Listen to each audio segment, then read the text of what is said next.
Hi, welcome back to the page and for bearing with me for uploading this new video. It's a bit late. Today I just wanted to talk to you about basically 5 really simple financial tips that I am starting to implement going forward. Some of them I have already started to work on, others I've just become aware of and I'll be taking them forward. But they're really simple, really straightforward, and anyone can start implementing them. Just to give you a bit of background before I go into them completely. So if you have watched any of the previous videos of my page, you'll know that I am currently mummy. Well, currently I am a mummy. I'm a mummy on maternity leave. I have 2 young boys and a husband who I love to bits. And my second child was born in December, so I'm currently on mat leave.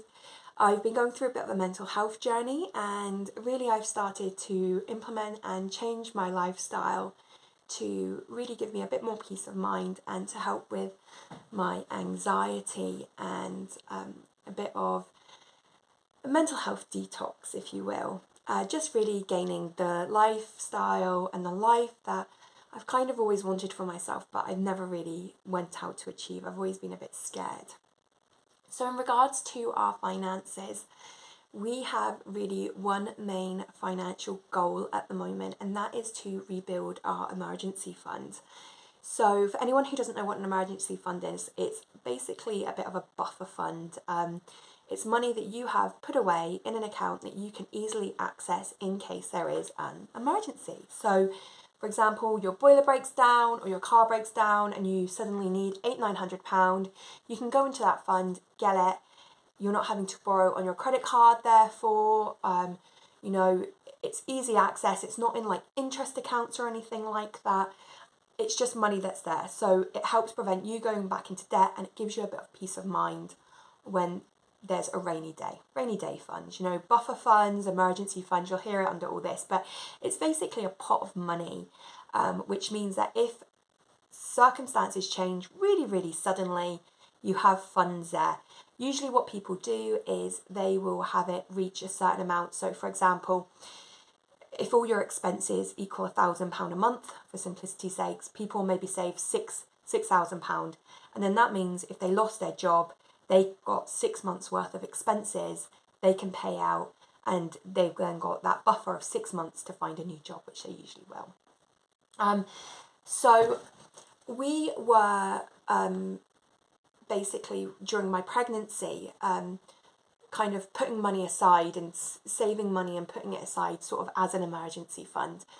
But just before my child was born, we took some of that money out to pay for a driveway because we really needed a driveway. Having 2 children, we were having to traipse back and forth a bit of a distance to our car. So we knew that for our quality of life, this would be really good.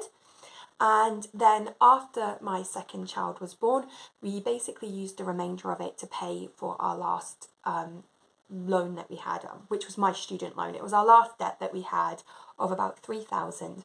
My husband and I sat down and we had the option. It was a student loan, so I could have just kept chipping away at it a little bit, but we had the £3,000 there, and we decided to take the hit and basically get it paid off. So we are completely debt free bar our mortgage, which is great for us, but between those 2 things, it really depleted the emergency fund and the big pile of money that we had saved while I was pregnant, and kind of just reduced it right back. I think we had like about £1,000 after all that in total. So our goal for this year is to try and get more money into that pot again, just in case, really. We have had some issues that have come up along the way, and these aren't new issues just for us. They are issues that are currently facing everyone at the moment. They are the topics of conversation that aren't just affecting the UK or Scotland, but really is affecting everywhere. And these are the things that are now have come into play for us, which are issues that we're having to take on board alongside that. Firstly, for us, I have now been on maternity leave for over 3 months. In the UK, you can take up to 52 weeks, so you can take up to a year. And depending on the job that you work for and length of service, you know, they will pay you full rate, half rate, you know, and it cuts down. So with my work, I got 3 months worth of full pay. It's now been cut. And what will happen is I'll get 3 months of it being cut, and then another 3 months where it's cut even further. And then what will happen is the last 3 months, if I choose to take the last 3 months of the 52 weeks, so the last 3 months of the year, basically, it's unpaid.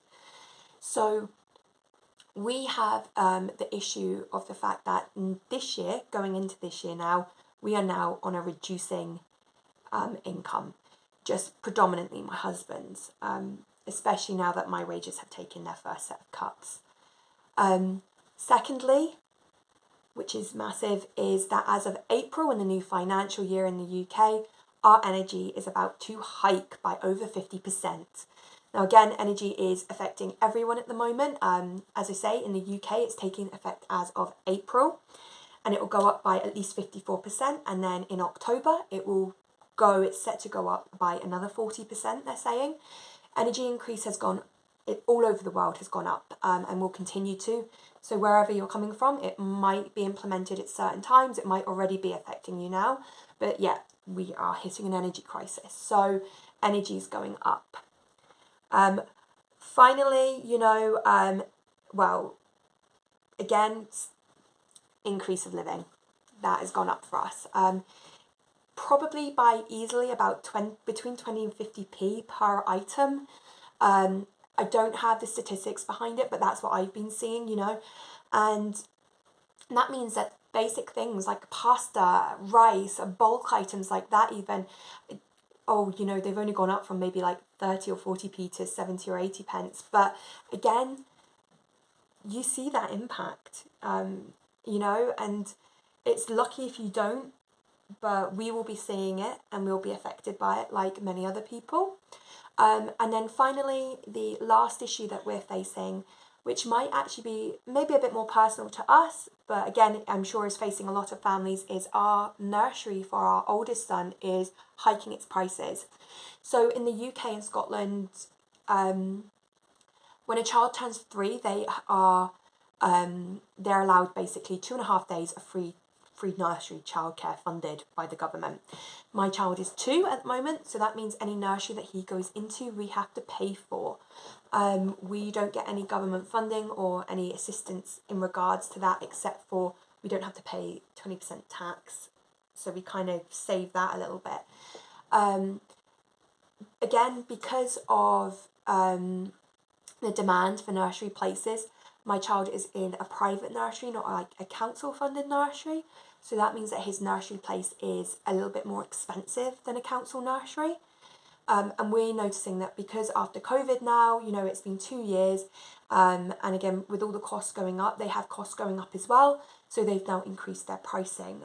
Our nursery's gone up from about, we pay currently £625. It's going to go up to £688 a month. For anyone asking why we have our child in nursery when I am on maternity leave, I am not too big to say that at the moment we are really lucky in the fact that for us, nursery is a priority, so we are happy to put money into nursery. And the reason for that is because my oldest was a COVID baby. He was born during COVID.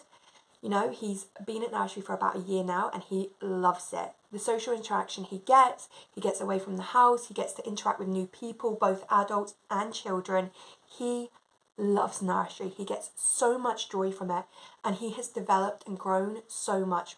That's a personal thing. That's what we've noticed. So for us, nursery works. Also, as well, I have a 3-month-old at home who really demands a lot of attention. And I want to be able to give him my full attention. And I can't always do that when both of them are there, you know. It means I can give my 3-month-old attention when my oldest isn't there. And then when my oldest comes in, I can shift my attention onto him. And it's hard looking after kids, you know. It's hard. You see the memes all the time about, no one will understand how when you have kids, you know, 2 hours is really 150 hours. It can be challenging, and to have them both at home when we are really, really lucky in the situation where we can turn around and have one at nursery, I would really recommend it to anyone. It means I can be, well, not a better mother. That's something I'm working on separately, but it works for our family. It can be a lot looking after 2 or 3 children by yourself all day, every day. And do you know what? I would say one of the hardest jobs in the world is stay-at-home mum. My respect fully to them that they can do that. I like so much respect. Because when I've got both the boys at home for a full week solid, I really struggle. I make do, but I do struggle. And it's not bad if you have your kids in nursery, just like it's not bad if you don't have them in nursery. Again, everyone's circumstances are different. So what we've done to kind of help this and combat this are 5 really simple techniques that we are putting in, implementing and going through. So I'll go through those really, really quickly. Number 1 is that, excuse me, number 1 is that, so some of the money that we have coming in, predominantly kind of what my wage is reducing to, we put all of that into our son's nursery. Anything over that, we put that in the same pot as his nursery. And what that means is that over time, that gradually builds up. Now, I was doing this during my pregnancy. And the aim of this is that when I hit the peak point that I am not being paid anymore and I've got my 3 months maternity that I have the option to take, if I want to take it, we will have the money aside for his nursery to continue. Now, we don't have that full set aside at the moment, and we might not actually by the time that time comes, but we do have 1 or 2 months set aside, and that's really, really important for us. Even if I choose to go back to work at that point, I'm still going to keep that money there. And what that means is that if we're ever really in a pinch with all of these different things taking effect and all these different prices taking a hike, it basically means that if there comes a month where we're like, you know what, we might not be able to afford his nursery, well, actually, we have a buffer there where we can afford it for a month. And it just takes that strain off.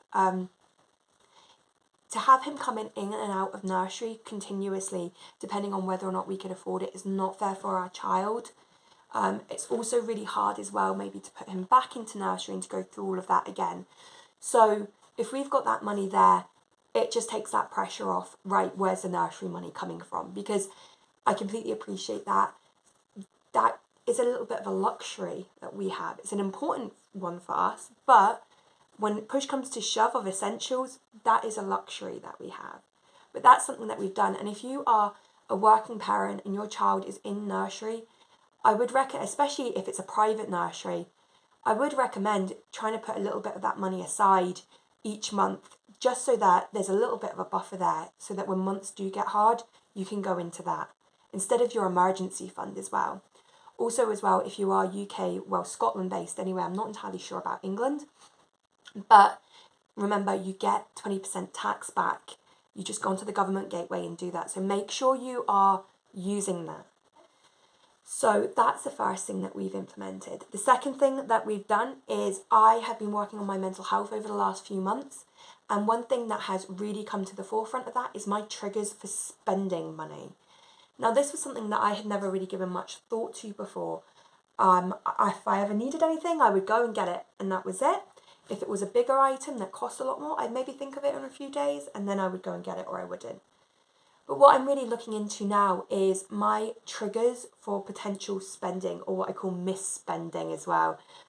When you get a missed, and suddenly your finger's clicking on the button on Amazon, and before you know it, your shopping trolley that was full to the brink of things that were maybes, I don't know, just click on it and suddenly it's all yours, and you just have a bit of a mist, and then you come out of it 20 minutes later and you're like, oh, I can't believe I spent that money, but oh well, I wanted that stuff, I've done it now. I think everyone's been there. It's easy enough to do, especially when everything is so easily accessible now. So what I've been doing is I've been working on my triggers for my missed spending. One of those I've realised is when I'm drunk. I have so many things I want to buy, but when I'm drunk, my clicking finger goes on speed dial. Click, click, click. I don't text an ex, I click on Amazon. So yeah. Also as well, when I am bored, I've realised being on maternity and having time off from my work before my maternity, that if I am bored, I will again get trigger happy with the clicking of the spending online. And also as well when I'm emotional. So this one was a bit of a shock for me, but when I'm emotional and I'm a bit sad, I'll want to buy things, and they can be anything, not necessarily just for myself. I notice that I like to buy gifts. I get a lot of joy from giving people things and giving gifts to people. And I find sometimes that when I'm sad, the urge to buy something for someone else and to make someone else happy is quite overwhelming for me. And that can be anything really simple as just being in the store and seeing a toy for my child that I know he doesn't need, but I know that would make him smile. I'm not saying you should stop that completely, but there are things that sometimes you should buy the toy and sometimes you shouldn't. You don't need to. Maybe they have lots of toys.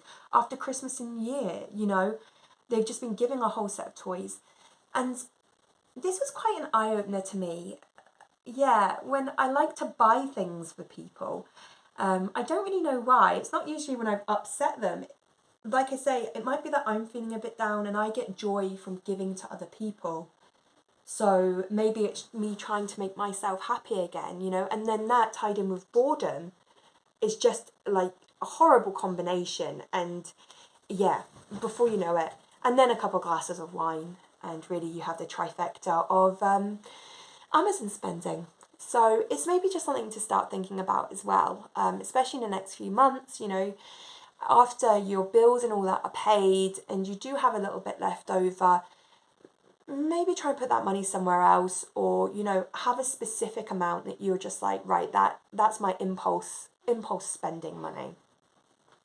Number 3 is I now make weekly meal plans. So I make weekly meal plans for our family, and then I try and stick to them as much as possible. And usually what I'll do is I'll make slightly more, so that if there's ever a day, usually over the course of the weekend, where we're stuck for meals, I've got leftovers. And then that ties in as well with that was number 3, with my number 4, which is that I bulk buy where I can if, it's worth it.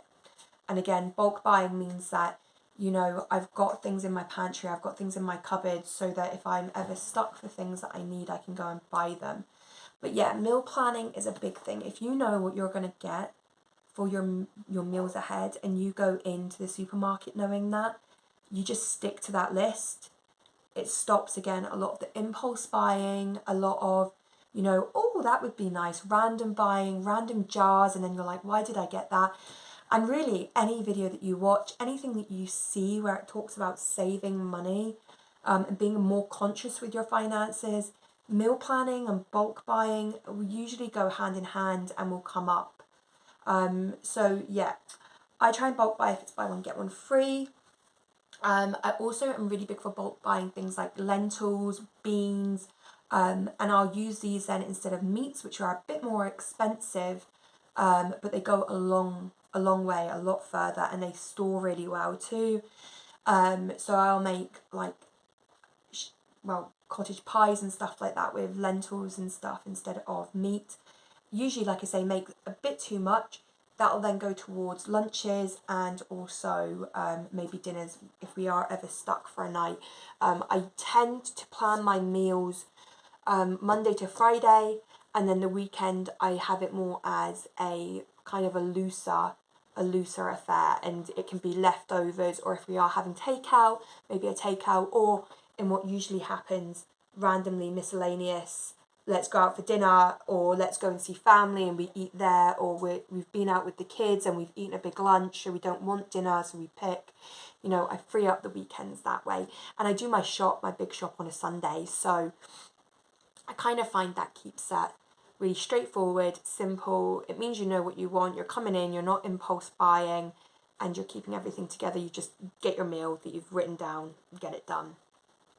And then finally,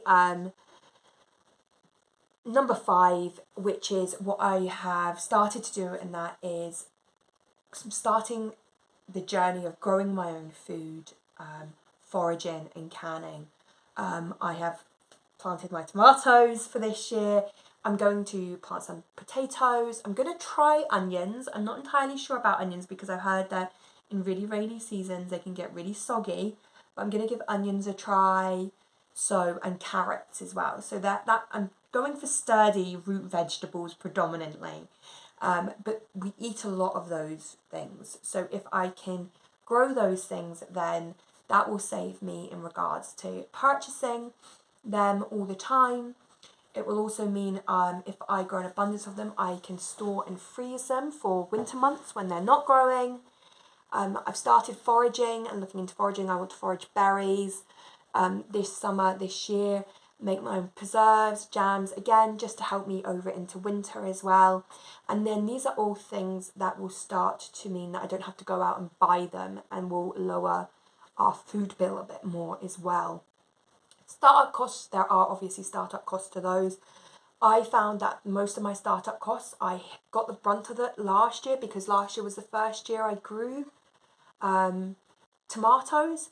This year I've actually found that there's not much startup cost, predominantly because I still had stuff from last year left over. So actually the cost of starting it this year has just been my time and my labour, and we've been really lucky. It's been a bit sunny, so we've not felt it so much in Scotland, so it's been nice being outside doing a little bit of gardening. So yeah, they're 5 really simple quick tips that you can just start. Going through them again is stockpiling any additional wages that you do have outside of, you know, your expenses and your means. So we, as part of our budget, have money, excess money going to our emergency fund, because that's our main financial goal, is to build that up. But we have taken a little extra money off the top of that to go towards a nursery fund, because that's really important for us. So we want to stockpile that. That doesn't have to be for nursery, that could be for anything. Triggers, emotional spending. If you can work those out in your head and where your trigger, your emotional spending or your impulse spending comes from a bit, once you can identify that, that is a massive step, because then suddenly you'll start being like, oh well, why am I buying this item? And 9 times out of 10 you probably won't buy the item saving you money. Weekly shopping and bulk buying. Weekly shopping, weekly meal planning and bulk buying. Those are 2 really good things that people repeat and repeat and repeat, and the reason why is because they work. If you are only buying what you need, you, for the week ahead, you will save money, save produce, because you won't be wasting stuff and chucking it out because you didn't need it. And if you do bulk buy where you can, where it is cheaper, it does mean that you're going to have extra stores in the cupboard for tighter months, or, you know, when you want things to go a bit further, or, you know, just in general for when you do want an extra meal or that, you can go and have it because you've got extra food in the cupboard. And then finally, the final thing was alternative means of maybe growing your own food or canning or foraging, where therefore you then are not buying extra things for yourself, saving money there. They're not all easy, and like I say, some of them, like the foraging and the gardening, I'm just starting that journey. The emotional spending was something that has really only come to me in the last 2-3 months, especially since Christmas. January was a big eye-opener for that, especially with our no spend. I really realised and hit on home for that. The things like the putting the money aside for the nursery, that's something that we can do every month straight away, and that's something that we have been doing. So really you can implement these at any point. So yeah, no, let me know how you get on with that, and if that was any use, well, if that was useful for you at all, really. Like I say, any help with these things, just comment below. I'm always looking for help myself. This is a journey I'm going on. Doing these things has really helped me mentally in regards to the anxiety I've been having over all the issues that are coming up in regards to our cost of living and energy. I've been getting quite anxious in the fact that I'm very aware that my wages are going down, and all this money is going to start going out the door. It's all coming as of April with the new financial year, and so it's made me quite tight again and quite coiled and just antsy. I think a lot of people can relate to that, and we are really, really lucky. My husband earns a really good wage. You know, a lot of our issues are issues that, you know, other families would laugh at and say, well, they're first world issues, you know, they're not survival issues, they are luxury issues that we've got, you know, our kids' nurseries, things like that. We're really, really lucky to have that. But they are things that affect our family personally at the moment. And I think even though there's different scales and different levels, fundamentally we're all feeling the pinch and we're all feeling it on our level. And just being able to look at these tips and tricks has really helped calm me down a bit. They've just helped ease the burden a bit. So yeah, let me know how you get on, and thanks for listening. Bye.